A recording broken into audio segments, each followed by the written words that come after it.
हमने शहर को दी एक नई पहचान, हम हैं सिंघानिया बिल्डकॉन। आज प्रधानमंत्री नरेंद्र मोदी ने Lal Bahadur national academy of administration के कॉमन फाउंडेशन कोर्स के समापन समारोह को संबोधित किया। इस दौरान पीएम मोदी ने नए खेल परिसर का उद्घाटन भी किया।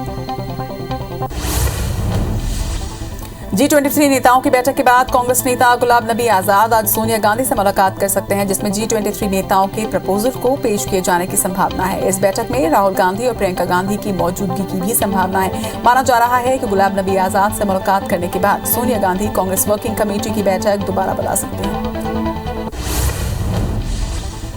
आईसीजे ने यूक्रेन में सैन्य अभियानों को तुरंत निलंबित करने के लिए रूसी संघ को आदेश दिए हैं। इस फैसले का अमेरिका ने स्वागत किया है। अमेरिका का कहना है कि हम रूसी सरकार से कोर्ट के आदेश का सम्मान करने और अस्थायी उपायों का पालन करने का आग्रह करते हैं। यूक्रेन के हालातों पर चर्चा करने के लिए गुरुवार को संयुक्त राष्ट्र सुरक्षा परिषद यानी कि यूएनएससी की इमरजेंसी बैठक बुलाई गई है। दोपहर 3 बजे से होने वाली बैठक में अमेरिका सहित कई देश शामिल होंगे। आपको बता दें कि इससे पहले बुधवार को अंतर्राष्ट्रीय न्यायालय में रूस को यूक्रेन में सैन्य कार्रवाई तुरंत रोकने के आदेश दिए थे। भारत में पिछले 24 घंटों में कोरोना के 2,539 नए मामले सामने आए हैं। बीते 24 घंटे में 4,491 मरीज स्वस्थ हुए हैं और 60 मरीजों की मौत हुई है। देश में कुल 30,799 एक्टिव केस इस वक्त। यूक्रेन युद्ध के कारण अमेरिका और पश्चिमी देशों की पाबंदियों से जूझ रहा रूस क्रूड ऑयल के लिए नए ग्राहक तलाश कर रहा है, तो वहीं अपनी सहूलियत और जरूरत के हिसाब से भारत ऐसे करार की ओर बढ़ रहा है जिससे कि न केवल महंगे क्रूड के बोझ से राहत मिले बल्कि रुपए की कीमत भी बढ़े। इससे देश का आयात बिल भी घटेगा। कश्मीरी पंडितों पर बनी फिल्म द कश्मीर फाइल्स हर दिन कमाई के रिकॉर्ड बना रही है। ये फिल्म अब तक 60 करोड़ रुपए का कलेक्शन कर चुकी है। 5वें दिन फिल्म ने 18 करोड़ रुपए कमाए। बड़े बैनर की फिल्में भी रिलीज के 5वें दिन इतनी कमाई नहीं कर पाई हैं। कश्मीर फाइल्स इकलौती फिल्म है जिसका कलेक्शन कम होने की बजाय बढ़ रहा है। जापान की राजधानी टोक्यो में भूकंप ने तबाही मचाई है। इसमें 2 लोगों की मौत हो गई है तो वहीं 88 लोग घायल हुए हैं। भूकंप इतना तेज था कि एक बुलेट ट्रेन पटरी से नीचे उतर गई। वहीं जापान के मौसम विभाग ने सुनामी की भी चेतावनी जारी की है। रेक्टर स्केल पर इसकी तीव्रता 7.3 मापी गई थी। मिशन 2023 का खाका खींचने के लिए शिवराज कैबिनेट की 2 दिवसीय बैठक पचमढ़ी में आयोजित होगी, जिसमें अलग अलग 10 मंत्रियों की कमेटी की रिपोर्ट के साथ आने वाले 2 साल में सरकार आम जनता को राहत देने का रोड मैप भी तैयार करेगी। चिंतन बैठक में शामिल होने के लिए 25 मार्च की शाम सभी मंत्री बस से पचमढ़ी के लिए रवाना होंगे। मध्य प्रदेश में सीएम शिवराज सिंह चौहान ने प्रदेशवासियों को होली की बधाई दी। इस दौरान उन्होंने सभी से गौकाश से होली जलाने की अपील की है। इसके साथ ही सीएम ने कहा कि पिछले 2 साल से कोरोना की वजह से अच्छे से होली नहीं मनाई गई थी, लेकिन अब कोविड पर नियंत्रण है, जिससे प्रदेश में उल्लास का माहौल है।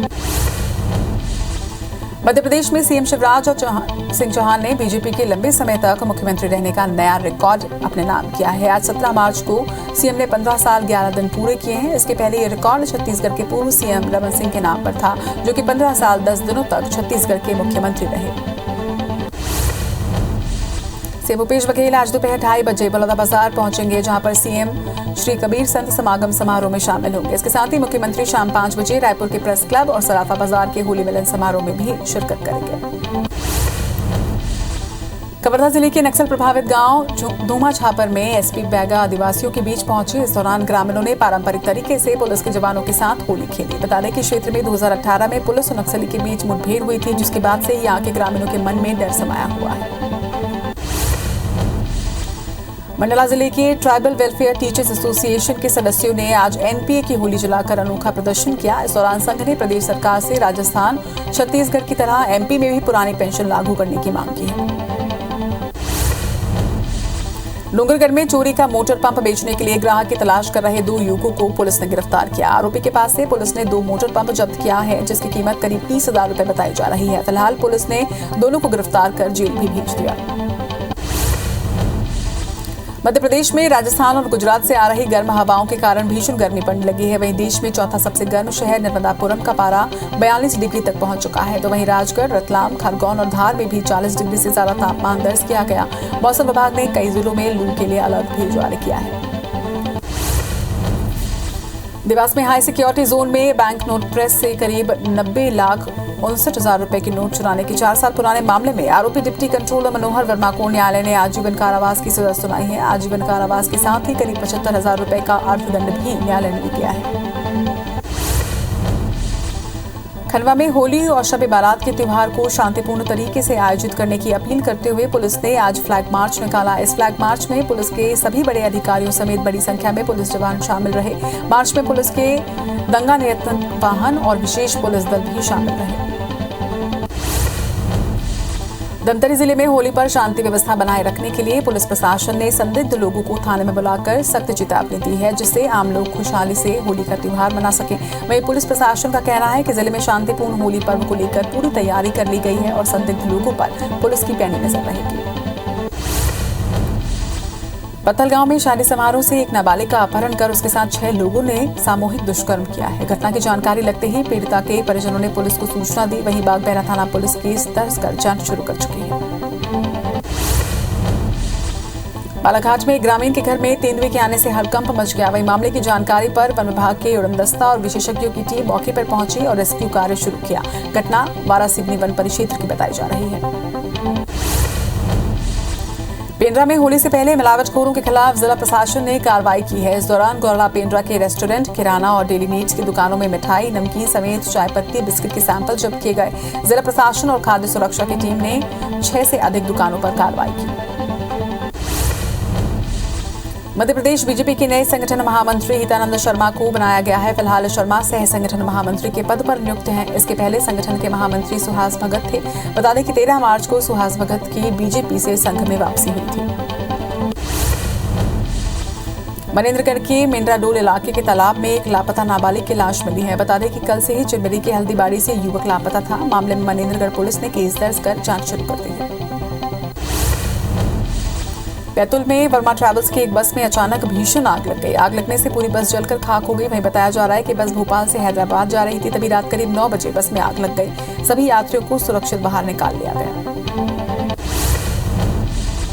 जबलपुर में होली त्योहार पर शहर में शांति बनाए रखने के लिए पुलिस ने योजना तैयार की है। पुलिस ने कई टीमें बनाई हैं, जिनकी तैनाती शहर के सार्वजनिक स्थलों और प्रमुख चौराहों पर रहेगी। वहीं एसपी ने होली पर डीजे का कम से कम उपयोग करने और पर्व को शांतिपूर्ण तरीके से मनाने की अपील की।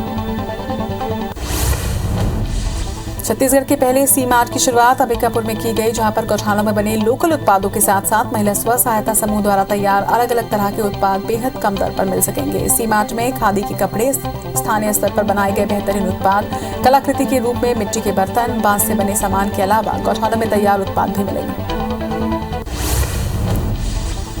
भोपाल के 34,000 बिजली उपभोक्ताओं को अगले कुछ महीने तक जीरो राशि के बिल दिए जाएंगे। हालांकि इसकी शुरुआत कब से होगी अभी ये तय नहीं हुआ है। बिजली कंपनी इसके लिए अलग से सॉफ्टवेयर तैयार करने में जुट गई है। वहीं कंपनी के मुताबिक जिनके घरों में 1 किलोवाट तक के कनेक्शन है, उन्हें इसका लाभ दिया जाएगा।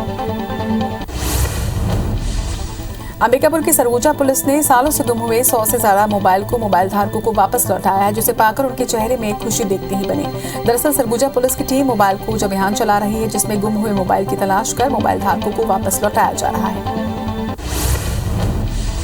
नरसिंहपुर केंद्रीय जेल ने होली के साथ पर्यावरण को बचाने के लिए एक नवाचार किया है। बता दें कि केंद्रीय जेल के कैदियों ने गोबर के काष्ठ और कंडे बनाए हैं, जिसे जेल कैफे के जरिए बेचा जा रहा है। वहीं गौकाष्ठ से होने वाली आमदनी का एक हिस्सा कैदियों के परिवार को दिया जाता है।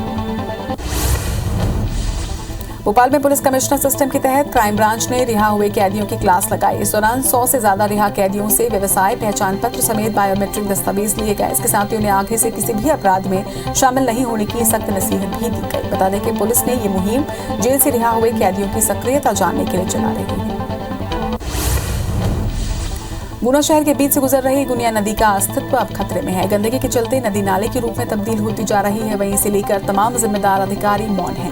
अधिकारियों की इस चुप्पी से जनता काफी परेशान है। वहीं बदबू से लोगों का जीना भी मुहाल हो चुका है। इधर नगर पालिका का ये दावा है कि सफाई कार्य चल रहा है, लेकिन जमीनी हकीकत कुछ और ही है। ग्वालियर की विजयनगर की रहने वाली अनामिका यादव ने एसपी से गुहार लगाई है। उसका आरोप है कि उसका पति उसे प्रताड़ित करता है। कहना है कि पति ने अपने 5 दोस्तों के साथ मिलकर उसका अपहरण किया और उसके साथ मारपीट की और जान से मारने की कोशिश की। पीड़िता ने बताया कि वो अपने पति से तंग आकर मायके में रह रही है, तभी पति ने उसका अपहरण कर लिया। एंटी माफिया अभियान के तहत की गई कार्रवाई को अब भोपाल तलब किया जा रहा है। इसके साथ ही पूछा जा रहा है कि किस शहर में कितने माफियाओं के ऊपर कार्रवाई की गई है। इसी के तहत ग्वालियर जिले में एंटी माफिया के अभियान के तहत बीते 1 महीने में 12 FIR भू माफिया, 10 FIR माइनिंग माफिया, नकली खाद्य पदार्थों बनाने वालों के खिलाफ की गई। बलरामपुर जिले के केरी कछार गांव में एक शराबी ने कांच की बोतल से हमला कर पत्नी को मौत के घाट उतार दिया। वहीं पुलिस के अनुसार मृतका मायके जाना चाहती थी, जिसे लेकर पति पत्नी में विवाद बढ़ गया और पति ने शराब की बोतल से पत्नी पर हमला कर दिया। पड़ोसियों की सूचना पर पुलिस ने आरोपी को गिरफ्तार कर लिया है। कटनी के NKJ थाना इलाके के खिरहनी में एक महिला ने खुदकुशी कर ली। मृतक के मायके वालों ने ससुराल वालों पर दहेज के लिए प्रताड़ित कर बेटी से मारपीट करने का आरोप लगाया और मृतक के पति समेत सास, ससुर, जेठ जेठानी सभी पर कार्रवाई की मांग की है। मामले पर पुलिस मर्ग कायम कर जांच में जुट गई है। सरगुजा जिले के सीतापुर थाना क्षेत्र से हत्या का मामला सामने आया, जहां पर आरोपी ने आपसी विवाद और अपनी भाभी के प्रेम संबंध की आशंका में अपने ही समधी को मार डाला। वहीं घटना की सूचना पर पुलिस की टीम मौके पर पहुंची और शव को पोस्टमार्टम के लिए भिजवाया। आरोपी को गिरफ्तार कर लिया गया है। सिंगरौली में ट्रेलर की चपेट में आने से निगम कर्मचारी की मौत हो गई है। बताया जा रहा है कि कर्मचारी नगर निगम के पास ही रोड पार कर रहा था, तभी एक अनियंत्रित ट्रेलर ने टक्कर मार दी, जिससे मौके पर ही उसकी मौत हो गई। इसकी सूचना मिलते ही निगम कर्मचारी और पुलिस भी घटनास्थल पर पहुंची।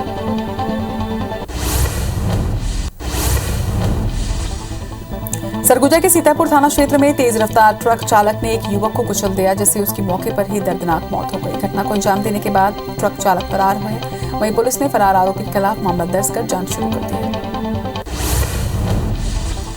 टीकमगढ़ में कोतवाली और देहात थानों के TI ने पुलिस बल के साथ शहर के अवैध शराब के लिए चिन्हित इलाकों में सर्चिंग ऑपरेशन चलाया है। इस दौरान नए बस स्टैंड के पास कुछ बंदिया मोहल्ले में बड़ी मात्रा में अवैध शराब जब्त की गई। वहीं पुलिस ने होली पर्व के दौरान नशे की हालत में पाए जाने वाले लोगों को गिरफ्तार करने की बात कही है। रायपुर जिले के पलारी पुलिस ने खैरी रोहासी में बड़ी मात्रा में कच्ची शराब और महुआ जब्त किया है। वहीं मुखबिर से सूचना मिली थी कि नहर के किनारे जंगल में अवैध रूप से शराब छुपाकर रखा गया है। सूचना पर पुलिस की टीम मौके पर पहुंची और शराब जब्त किया। मंडला कोतवाली पुलिस ने लाल बहादुर शास्त्री वार्ड से बड़ी मात्रा में शराब पकड़ी है, जिसकी कीमत 10 लाख रुपए से ऊपर की बताई जा रही है। वहीं इस मामले में पुलिस ने 2 संदिग्ध महिलाओं को पकड़ा है। ये शराब होली में खपाने के लिए लाई गई थी। कवर्धा जिले के जंगलपुर में पुलिस ने 13 लोगों को गिरफ्तार किया है। बताया जा रहा है कि आरोपी जंगल में जुआ खेल रहे थे, तभी मुखबिर से सूचना मिलने पर पुलिस ने दबिश दी है। वहीं आरोपी के कब्जे से 66,500 रुपए, 14 मोबाइल और 8 बाइक बरामद की गई। आरोपियों में कवर्धा, भिंभौरी समेत राजनांदगांव जिले के लोग भी शामिल हैं। बिलाईगढ़ विकासखंड के भंडोरा में अज्ञात चोरों ने घर के संदूक में रखे करीब 60,000 रुपए चोरी कर लिए। वहीं परिवार को जब चोरी का पता चला तो उन्होंने बिलाईगढ़ पुलिस को इसकी सूचना दी। पुलिस अज्ञात चोरों को खिलाफ अपराध दर्ज कर जांच में जुट गई है। रायगढ़ पुलिस ने चिटफंड कंपनी के 6 डायरेक्टर को गिरफ्तार किया है। आरोपियों के खिलाफ 6 राज्यों के अलग अलग थानों में लगभग 55 मामले दर्ज हैं। वहीं पुलिस के मुताबिक आरोपियों ने जिले में रकम दुगनी करने के नाम पर 2.25 करोड़ की ठगी की है। पुलिस ने बताया कि NICL और फाइन इंडिया सेल्स के नाम से चिटफंड कंपनी चलाने वाले 10 डायरेक्टर को अब तक गिरफ्तार किया जा चुका है। कवर्धा शहर के मिनी माता चौक के पास सकरी नदी में पुल निर्माण में गुणवत्ता को लेकर सवाल उठने लगे हैं। यहाँ लगभग 100 साल से ज्यादा पुराना पुल है, जो कि कवर्धा को बिलासपुर जबलपुर से जोड़ता है। पुल में बाढ़ आने की स्थिति में ये मार्ग पूरी तरह से बंद हो जाता है, जब 12 करोड़ की लागत से पुल का निर्माण किया जा रहा है, जो कि सवालों के घेरे में है। कवर्धा में नेशनल हाईवे स्थित शराब दुकान पर 2 युवकों के साथ मारपीट की गई। घायल युवक किसी तरह से भागकर सिटी कोतवाली पहुंचे, जहां पर मामले की रिपोर्ट दर्ज करवाई। युवकों पर डंडा और धारदार हथियार से हमला किया गया है। बता दें कि कोतवाली पुलिस मामला दर्ज कर आरोपी की तलाश कर रही है। भारतीय सेना की दक्षिणी कमान का अलंकरण समारोह भोपाल में आयोजित किया गया, जिसमें 55 सैन्य कर्मियों को वीरता और विशिष्ट सर्विस के लिए मेडल देकर सम्मानित किया गया। इस दौरान दक्षिणी कमान की 20 यूनिटों को अलग अलग क्षेत्रों में उत्कृष्ट योगदान के लिए दक्षिणी कमान आर्मी कमांडर यूनिट प्रशंसा पुरस्कार मिला। छत्तीसगढ़ में आगामी सत्र से स्कूल और कॉलेजों में एनसीसी की गतिविधियों को संचालित किया जाना है, जिसकी तैयारियों का जायजा लेने एनसीसी के ग्रुप कमांडर ब्रिगेडियर A.K. दास कोरबा पहुंचे, जहां उन्होंने पीजी कॉलेज में छात्रों को संबोधित करते हुए बताया कि छत्तीसगढ़ में सालाना 28,000 कैडेट्स तैयार करने का लक्ष्य निर्धारित किया गया है, जिसके तहत प्रति यूनिट 2,425 तैयार करने हैं। पन्ना टाइगर रिजर्व में घूमने आए पर्यटकों को 3 बाघ नजर आए, जिनमें से एक बाघ पानी की तलाश में वन विभाग के कर्मचारी के निवास के पास पहुंच गया। बाघ को देखते ही कर्मचारी अपनी जान बचाकर अंदर घुसा, जिसका पर्यटकों ने वीडियो बनाकर सोशल मीडिया पर वायरल कर दिया। भोपाल समेत रातापानी और सीहोर डिवीजन के बाघों के संरक्षण के लिए वन विभाग ने अनोखी पहल शुरू की है। भोपाल के 22, रातापानी के 80 और सीहोर डिवीजन में करीब 15 बाघों का मूवमेंट रूट को 2 कॉरिडोर के रूप में विकसित किया जा रहा है, ताकि यहां पर बाघों की वर्चस्व की लड़ाई से बचा जा सके। अनूपपुर के बीट गांव में भालू के हमले से एक युवक की मौत हो गई है। ईंट बनाने में का काम कर रहा था युवक, तभी झाड़ियों में छिपे भालू ने उस पर अचानक हमला कर दिया, जिससे युवक बुरी तरह से घायल हो गया और थोड़ी ही देर बाद उसकी मौत हो गई। वही घटना की सूचना पर वन विभाग की टीम मौके पर पहुंची और शव को पोस्टमार्टम के लिए भिजवाया। चंबल अंचल में घड़ियाल प्रेमियों के लिए बेहद दुखद खबर सामने आई है। पिछले साल चंबल नदी में आई भीषण बाढ़ में सिर्फ फसलों ग्रामीणों के घरों को नुकसान पहुंचाया, बल्कि जलीय जीवों पर भी कहर बनकर टूटा है। इस बात का खुलासा वन विभाग की टीम ने फरवरी-मार्च की गणना में किया। वहीं वन विभाग की टीम ने एक सर्वे किया है, जिसमें घड़ियाल, मगरमच्छ, डॉल्फिन सहित कई जलीय जीवों की संख्या में कमी आई है। आज प्रधानमंत्री नरेंद्र मोदी 96वें कॉमन फाउंडेशन कोर्स के समापन समारोह में संबोधित करेंगे। पीएमओ ने जानकारी देते हुए कहा कि पीएम मोदी वीडियो कॉन्फ्रेंसिंग के माध्यम से 17 मार्च को दोपहर 12 बजे Lal Bahadur national academy of administration के कॉमन फाउंडेशन कोर्स के समापन कार्यक्रम को संबोधित करेंगे। इस दौरान पीएम मोदी नए खेल परिसर का उद्घाटन भी करेंगे। हिजाब विवाद में कर्नाटक हाईकोर्ट के फैसले के खिलाफ मुस्लिम संगठनों ने आज कर्नाटक बंद बुलाया है। अमीर शरीयत ने कोर्ट के फैसले के विरोध में मुस्लिम संगठनों से कर्नाटक बंद की अपील की है। हाईकोर्ट ने अपने फैसले में कहा था कि छात्राओं को स्कूल कॉलेजों में हिजाब पहनना इस्लाम के हिसाब से जरूरी नहीं है। रूस और यूक्रेन के बीच जारी जंग को लेकर इंटरनेशनल कोर्ट ऑफ जस्टिस ने अहम फैसला सुनाते हुए आईसीजे ने रूस को तुरंत यूक्रेन से अपने मिलिट्री ऑपरेशंस रोकने का आदेश दिया है। फैसला सुनाने वाले जजों में एक भारतीय जज भी शामिल है। हालांकि रूस यूक्रेन मुद्दे पर उनका ये स्वतंत्र कदम अंतर्राष्ट्रीय मंच पर भारत की आधिकारिक स्थिति से अलग है। यूक्रेन के हालातों पर चर्चा करने के लिए गुरुवार को संयुक्त राष्ट्र सुरक्षा परिषद यानी कि यूएनएससी की इमरजेंसी बैठक बुलाई गई है। दोपहर 3 बजे से होने वाली इस बैठक में अमेरिका सहित कई देश शामिल होंगे। आपको बता दें कि इससे पहले बुधवार को अंतर्राष्ट्रीय न्यायालय ने रूस को यूक्रेन में सैन्य कार्रवाई तुरंत रोकने के आदेश दिए थे। यूक्रेन युद्ध के कारण अमेरिका और पश्चिमी देशों की पाबंदियों से जूझ रहा रूस क्रूड ऑयल के लिए नए ग्राहक तलाश रहा है। वहीं अपनी सहूलियत और जरूरत के हिसाब से भारत ऐसे करार की ओर बढ़ रहा है जिससे न केवल महंगे क्रूड के बोझ से राहत मिले बल्कि रुपए की कीमत भी बढ़े। इससे देश का आयात बिल भी घटेगा। आज प्रधानमंत्री नरेंद्र मोदी ने Lal Bahadur national academy of administration के 96वें कॉमन फाउंडेशन कोर्स के समापन समारोह को संबोधित किया। इस दौरान पीएम मोदी ने नए खेल परिसर का उद्घाटन भी किया।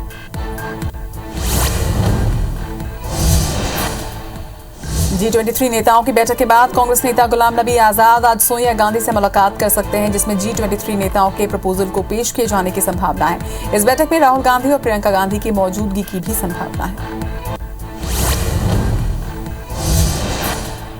हिजाब विवाद में कर्नाटक हाईकोर्ट के फैसले के खिलाफ मुस्लिम संगठनों ने आज कर्नाटक बंद बुलाया है। अमीर शरीयत ने कोर्ट के फैसले के विरोध में मुस्लिम संगठनों से कर्नाटक बंद की अपील की। हाईकोर्ट ने अपने फैसले में कहा था कि छात्राओं को स्कूल कॉलेज में हिजाब पहनना इस्लाम के हिसाब से जरूरी नहीं।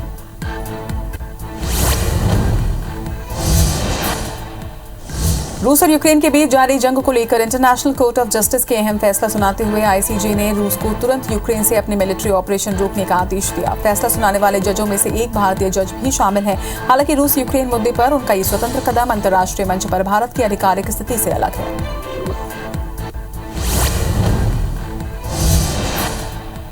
यूक्रेन के हालातों पर चर्चा करने के लिए गुरुवार को संयुक्त राष्ट्र सुरक्षा परिषद यानी कि यूएनएससी की इमरजेंसी बैठक बुलाई गई है। दोपहर 3 बजे से होने वाली इस बैठक में अमेरिका सहित कई देश शामिल होंगे।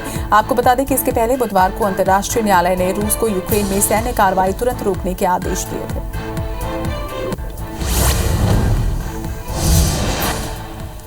यूक्रेन युद्ध के कारण अमेरिका और पश्चिमी देशों की पाबंदियों से जूझ रहा रूस क्रूड ऑयल के लिए अब नए ग्राहक तलाश रहा है। वहीं अपनी सहूलियत और जरूरत के हिसाब से भारत ऐसे करार की ओर बढ़ रहा है जिससे कि न केवल महंगे क्रूड के बोझ से राहत मिले बल्कि रुपए की कीमत भी बढ़े। इससे देश का आयात बिल भी घटेगा।